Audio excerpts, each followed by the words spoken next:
O áudio que vocês vão ouvir agora é parte do podcast Xadrez Herbal. Caso vocês queiram ouvir mais sobre esse assunto e outros temas de política internacional, é só ir em xadrezherbal.com.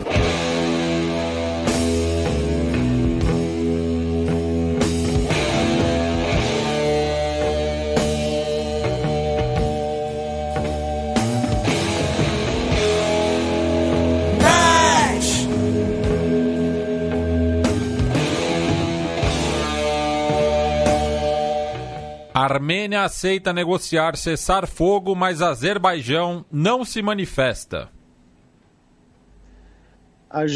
Essa notícia de hoje, né? E aí a gente vai passar aqui por uma breve mesmo, né? Atualização sobre o conflito em Nagorno-Karabakh. Mas Felipe, vocês botaram no bloco da Europa, tal? A Europa não é. O Cáucaso, teoricamente, é a fronteira, né? Uma das fronteiras geográficas da Europa, e além disso, Azerbaijão e Armênia jogam na UEFA. Então, esse é o nosso critério. Tá? E vale o mesmo para o Cazaquistão. Vale o mesmo para o Cazaquistão. Né? Israel? A gente explica no Fronteiras, né, sobre Israel, que Israel é uma seleção que já jogou em todas as federações, praticamente, né? Já disputou eliminatórias para a Copa do Mundo em todos os continentes. Isso. Até porque, por razões de segurança, né, a Confederação Africana fala, não, aqui não dá. Aí a Confederação Asiática fala, não, aqui também é complicado. Não. Mas, enfim, feita essa digressão, é importante fazer dois lembretes aqui, não é nem alto jabá, é lembrete mesmo por conta da abordagem que a gente vai ter aqui, que é o seguinte: o conflito em Nagorno-Karabakh e as questões entre a Armênia e Azerbaijão são daqueles temas perenes, né, porque é um conflito congelado da dissolução da União Soviética, ou seja, é um conflito que já tem 30 anos de vai e volta, escaramuças num ano, escaramuças no outro. Então, a gente já falou disso antes, e nesse caso, tem duas circunstâncias que eu recomendo para os nossos ouvintes, caso eles não tenham ouvido. Uma delas é a mais recente, no final de julho agora, ou seja, apenas alguns meses atrás, tá? Então a gente estava falando desse assunto antes de ser modinha, na edição 236, a participação do Heitor Loureiro, né, que é talvez o principal estudioso brasileiro sobre questões armênias no sentido mais contemporâneo, claro, né? Porque claro, como ele é humilde, né? Ele é um cara, né, muito simpático, tá? Ele vai falar de algum professor ou professora da USP de idioma armênio, alguma coisa assim. A gente está falando de questões mais contemporâneas, não de cultura armênia como um todo, tá? Então, essa é a primeira referência, a edição 236, do final de julho, participação do Heitor, que ele explica direitinho essa dinâmica atual de Nagorno-Karabakh.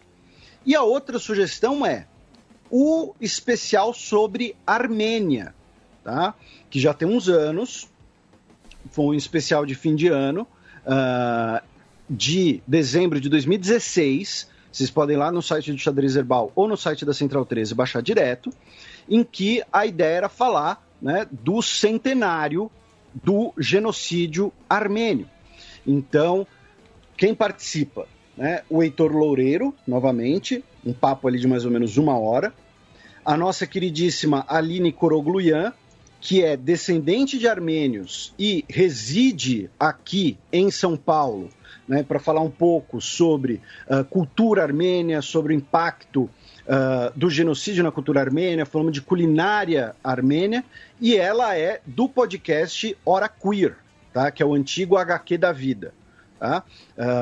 Então, que é um podcast com um recorte de temas LGBT especificamente. Tá? E fica a sugestão para quem se interessar, para quem quiser conhecer mais o trabalho da Aline, ela faz também com a Dimitri e tal, tem mais gente envolvida no projeto, claro, não é só da Aline, mas ela também participa do programa sobre a Armênia. A nossa queridíssima Monique Sorachevsky-Goldfeld, que já participou do repertório, já participou em outras circunstâncias, ela traz a perspectiva do Azerbaijão sobre a região, a perspectiva dos azeris em relação ao conflito, e finalmente, o Gustavo Caetano, nosso ouvinte amigo brasileiro, que na época estava morando na Armênia por conta de um projeto dele sobre jiu-jitsu brasileiro, né? De difusão do esporte, né? O BJJ Ambassador, né? Brazilian Jiu-Jitsu Ambassador, mas está como BJJ. Lembrando que o Cáucaso, no geral, assim, é uma dos maiores celeiros de lutadores de MMA. E tem uma luta também na região, que os turcos também praticam, que os caras põem uma roupa de couro e se besuntam de cera de abelha, e quem conseguir levantar o outro vence, só que é impossível você levantar alguém besuntado.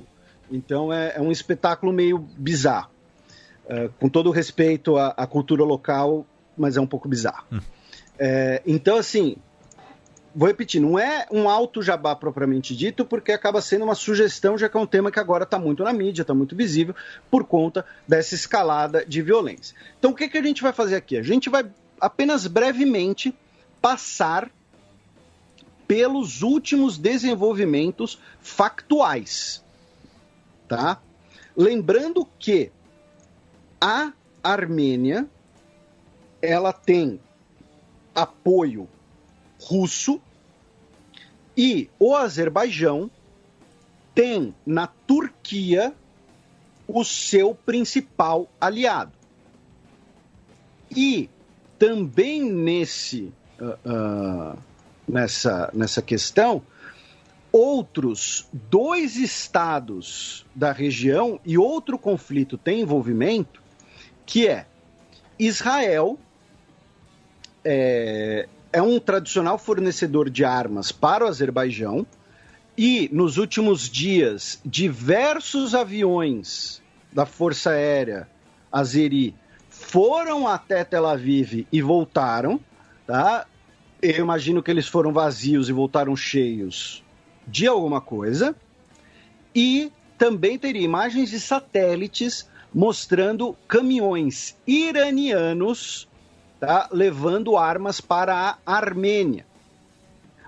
Além disso, uma outra questão bastante preocupante, que até depois eu pretendo discutir mais a fundo, talvez a gente chamar o Heitor de novo, fazer um bate-bola que nem a gente vai fazer no cheque desse programa com o Carlos Pódio, que é o uso de veteranos e mercenários sírios nessa guerra.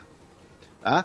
A Turquia estaria enviando integrantes, né, do Exército Nacional Sírio, apoiado pela Turquia, né, a sua facção local, para a região do conflito, e armênios sírios, né, porque você tem uma comunidade razoável armênia na Síria, tá? Tinha pelo menos até antes da guerra, né?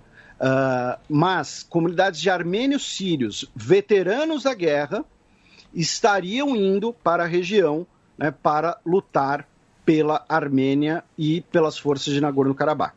Então, esse ingrediente é o que eu acho mais curioso, mais interessante da gente ficar de olho, tá?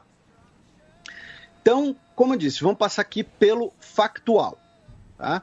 Segundo uma coletânea, digamos assim, de fontes, nós tivemos entre 1.000 e 2.000 baixas do lado azeri e cerca de 2.000 baixas do lado armênio. Cada lado reconhece apenas uma fração desses números. O que, para mim, acaba também sendo um elemento do que a gente falou do envolvimento de veteranos sírios. Por quê? Porque eu sou aqui o Relações Públicas das Forças Armadas do Azerbaijão. O que eu faço? Eu vou fazer um clipe musical com soldados armados e fardados na frente dos tanques. Isso daqui não é uma piada, tá? Fizeram. como uma maneira ali de recrutamento, angariar apoio para o conflito. E eu vou falar das baixas de soldados azeris, né? Então, soldados do exército do Azerbaijão que morreram, entre aspas, oficialmente. Então, eu vou falar, olha, teve 30 baixas. Agora, se teve uma centena de sírios que a Turquia mandou para cá, armados para o meu território para lutar nessa guerra, eles são bucha de canhão. Se eles morreram, eu não vou divulgar isso, eu não vou publicar nada. Então, essa enorme disparidade, né, em números de baixas e claro que você sempre vai ter um segredo, né? Não vai ter muita transparência nesse assunto. Mas essa enorme disparidade nesses números acaba sendo, para mim, mais um elemento, mais um ingrediente nessa questão do uso de mercenários e veteranos sírios da guerra na Síria na região, tá? Segundo a República de Artsakh, que é a antiga Nagorno-Karabakh, né? Mas agora tem o nome Artsakh, as hostilidades começaram às 8 da manhã do dia 27 de setembro, no último domingo, quando o exército azeri iniciou uma barragem de artilharia contra a capital. Segundo o Azerbaijão, às 6 da manhã, integrantes da Força de Defesa de Artsakh, né, teriam iniciado um bombardeio contra linhas azeris. Então, basicamente, os dois lados estão falando, ele atacou primeiro.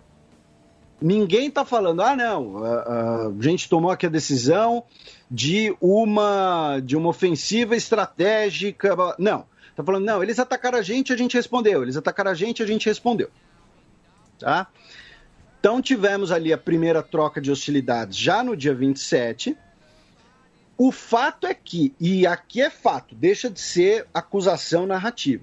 O fato é que a mobilização azeri, ela foi muito mais ampla numa primeira instância. Logo de cara, você teve unidades blindadas e drones operando pelo Azerbaijão. Eu não sou nenhum especialista em logística militar, mas eu sei que você não consegue mobilizar pelotões de carros de combate num estalar de dedos, com apoio aéreo, ainda por cima sincronizado. Então, o fato é, o Azerbaijão fez uma mobilização muito maior logo de cara.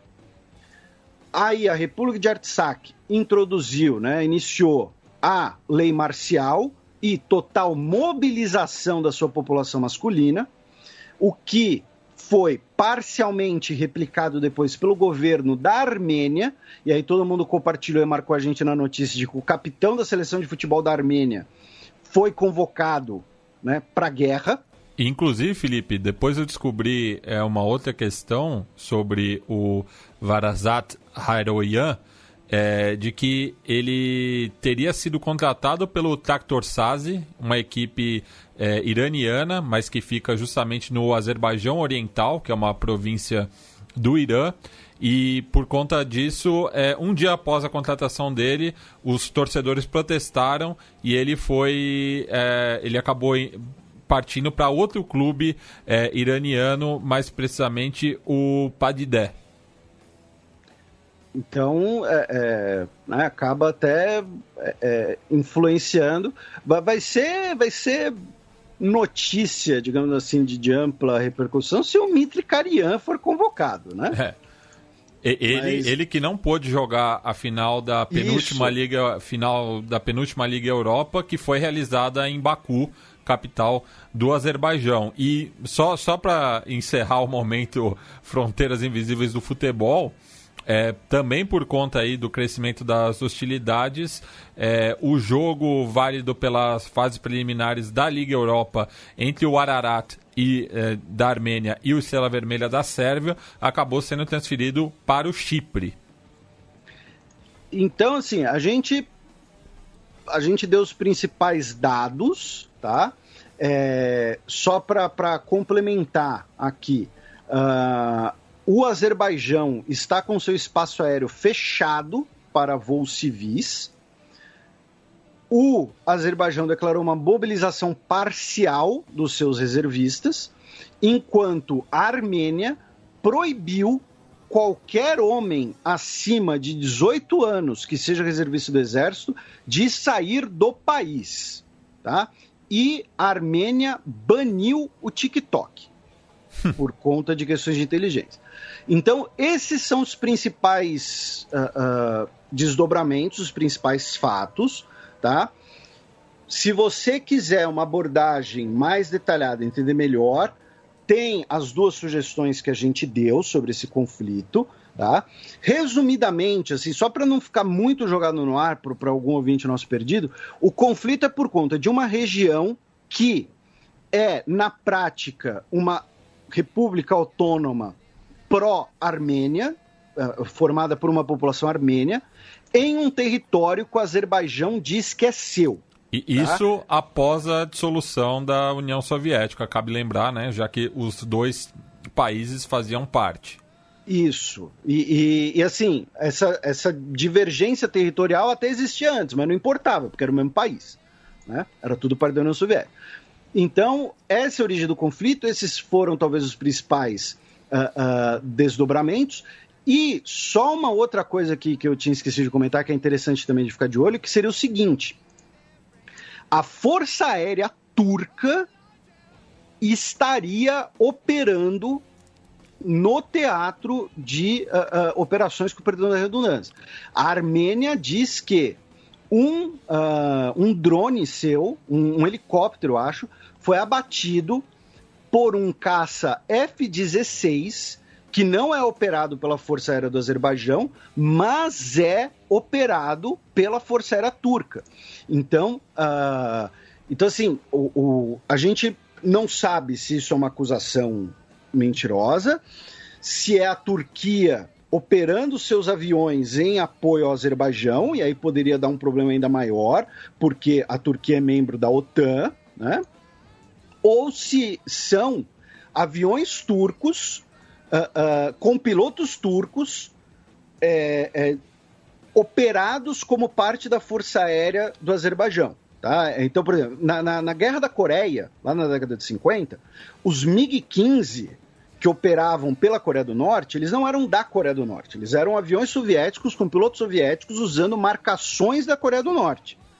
Então, assim, eu vou lá e disfarço o meu avião pelo outro lado, e isso aconteceu em diversos conflitos, tá? Então tem essa denúncia também. E aí, para vir para a notícia de hoje, para a gente fechar e passar pelos outros temas rapidinho, a Armênia, nessa sexta, anunciou que aceitaria discutir um cessar-fogo com o Azerbaijão, negociado pelo grupo de Minsk, né, que envolve Rússia, Turquia e a Europa, digamos assim, né, especificamente a França, né, mas como uma representante europeia, né, digamos assim. Então, e como a gente mencionou, até o momento que a gente está gravando esse programa, o Azerbaijão não se pronunciou sobre o assunto. O Azerbaijão, que é um país maior e mais rico que a Armênia, tem forças aéreas maiores, porém já foi derrotado antes, porque o Cáucaso é uma região geográfica que facilita muito para o defensor. O Cáucaso não é uma região amistosa para invasores, e você tem aí 2.000 anos de história para provar isso. Então, sobre o conflito na região, é isso. Podemos passar em frente, meu caro Matias? Sigamos. Brevemente, na Turquia, o governo turco, para surpresa de absolutamente ninguém, na sexta-feira passada, dia 25, determinou a prisão de 82 pessoas que estavam participando de um protesto contra a prisão, contra a repressão aos curdos, né, e determinou aí a prisão dessas pessoas que vão ficar aí presas sem julgamento, sem acusação formal. Algumas delas vão morrer na prisão de Covid sem sequer saber quais foram os crimes que os levaram à prisão, coisa que tem acontecido na Turquia do senhor Erdogan. Da Turquia vamos para a Rússia, né, cruzamos ali o Mar Negro, onde o Navalny, né, o principal opositor ao Putin, ele deu sua primeira entrevista ao sair do coma. Ele deu uma entrevista para a revista alemã Der Spiegel, né, em que ele fala que o Putin seria a única pessoa com motivos e meios para realizar o atentado contra a vida dele. Para quem quiser, eu não vi a publicação na íntegra da entrevista em inglês, mas vocês podem ir lá no site da Der Spiegel e usar lá a abinha do Google Tradutor no Chrome, que claro, sempre vai ter um probleminha ou outro, mas pelo menos dá para você ler, dá para ficar por dentro, a não ser, é claro, que você entenda alemão, né, como, por exemplo, nosso ouvinte Ana Kay Capaz, que a gente já mencionou ela várias vezes aqui, que inclusive é amiga da sua senhora, né? E ela é falante, ela entende alemão. Mas ela conheceu a Maíra por conta do xadrez verbal. Ah, sim, mas aí elas ficaram amigas por conta dos biscoitos. Isso. Todo mundo quer ficar amigo da Ana por causa dos biscoitos. Mas é a única pessoa, única não, eu sei que vários dos nossos ouvintes vão falar, mas eu lembro a primeira vez que ela falou, tô estressada, tô fazendo, aí tipo, tô estressada, então vou fazer massa de biscoito, como terapia, entendeu? Relaxamento. Vou relaxar do estresse, como? Fazendo massa de biscoito. Da Rússia vamos para Belarus, porque no dia 23 de setembro tivemos a posse de Lukashenko para o seu novo mandato, né? Com a mão na Constituição, lá um belo paletó azul, né? Gravata vermelha com camisa branca, talvez ali para referenciar a bandeira de Bielorrússia antiga, não sei, um gesto ali amistoso. Mas por que isso acaba sendo interessante? Primeiro porque a posse foi acompanhada de mais protestos e mais prisões, mas algo parecido com o que a gente repercutiu aqui quando o Maduro assumiu o novo mandato. Se você tem um país que fala, esse cara foi eleito de maneira irregular e ele assume um novo mandato, esse país, então, ele não reconhece esse mandato. Então, o dia 23 de setembro, ele acaba marcando o dia que Estados Unidos e os países da União Europeia não mais reconhecem o Lukashenko como o presidente de Belarus, tá? Oficialmente. Claro que, por trás dos panos, na prática, vão ter que continuar conversando com o regime Lukashenko, vão ter que continuar negociando com ele.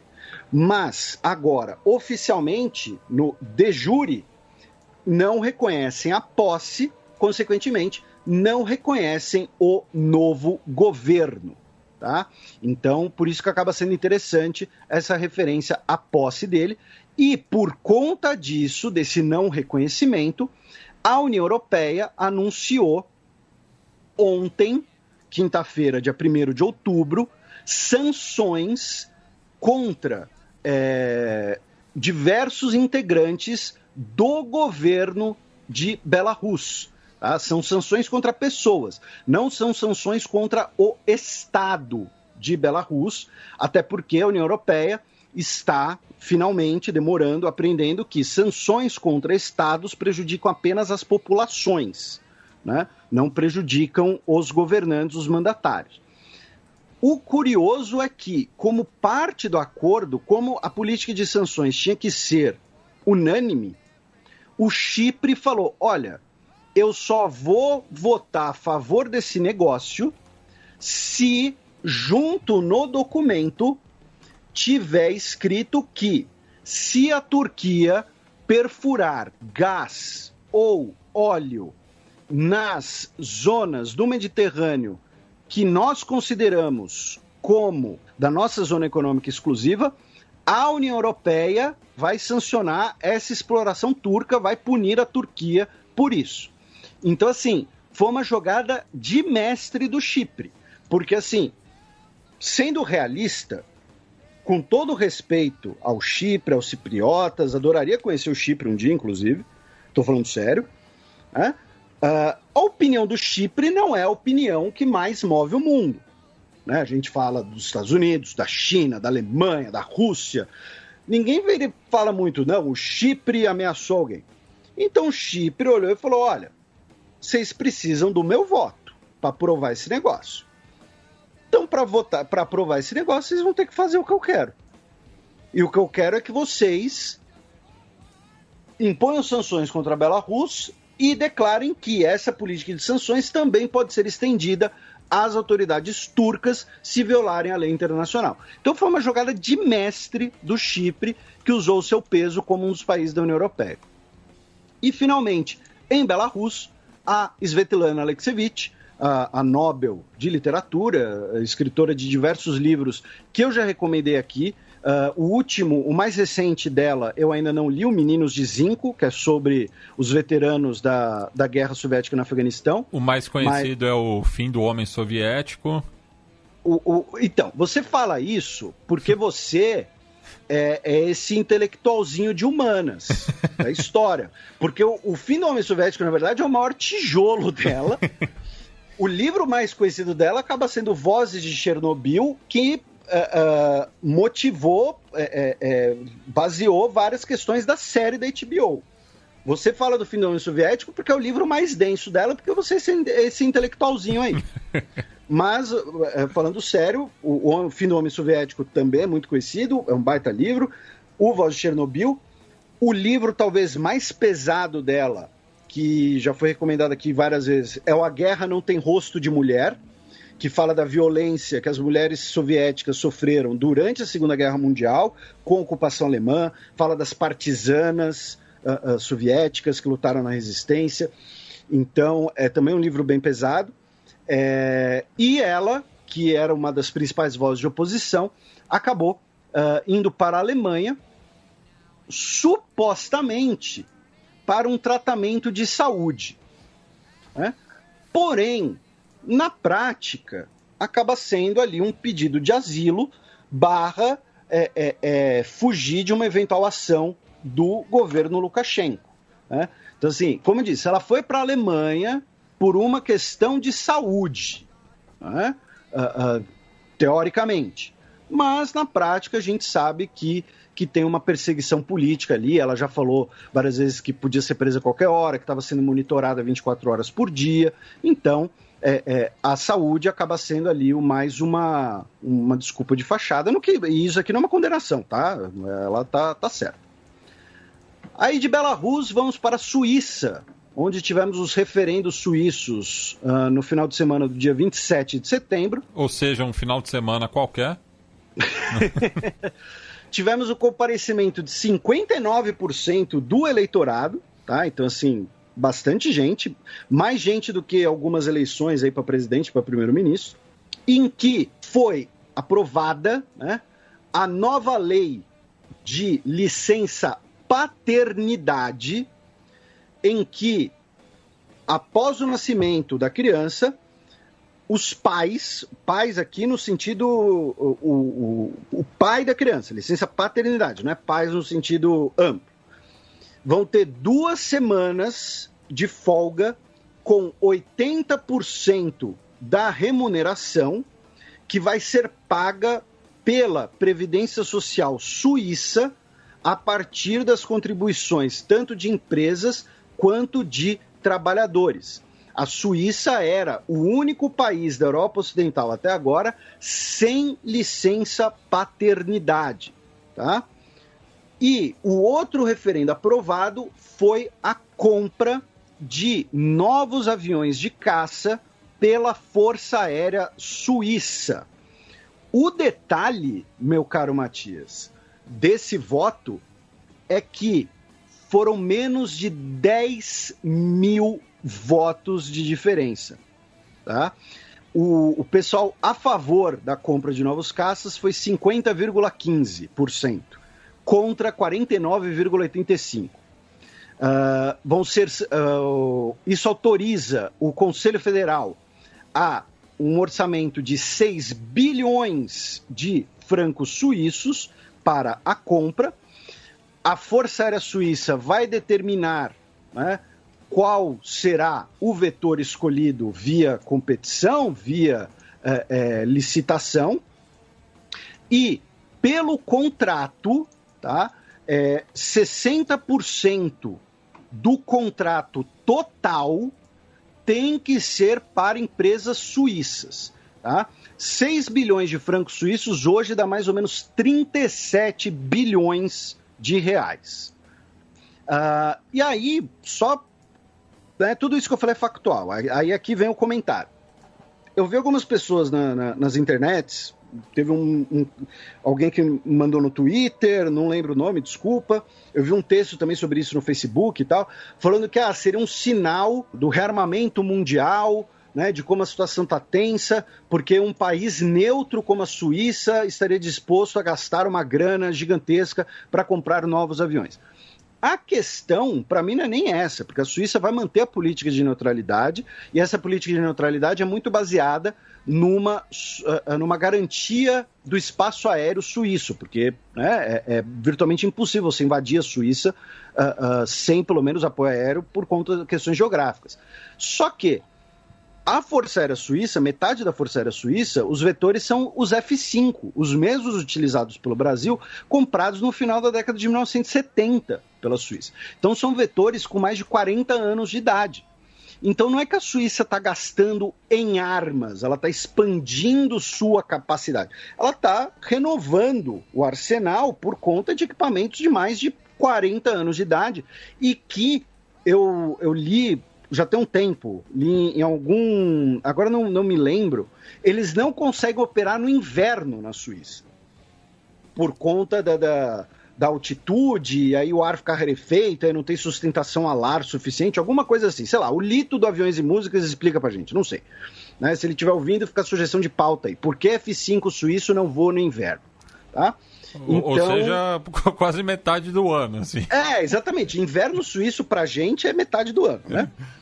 Então, por isso foi aprovada essa compra. Outras 3 propostas foram rejeitadas. Uma limitaria a imigração, a outra limitaria a questão de repasses de impostos federais e outra alteraria as leis de caça. No caso das leis de caça, a lei ela permite matar lobos na Suíça, porque os lobos, segundo o governo suíço, são responsáveis pela morte de 300 a 500 animais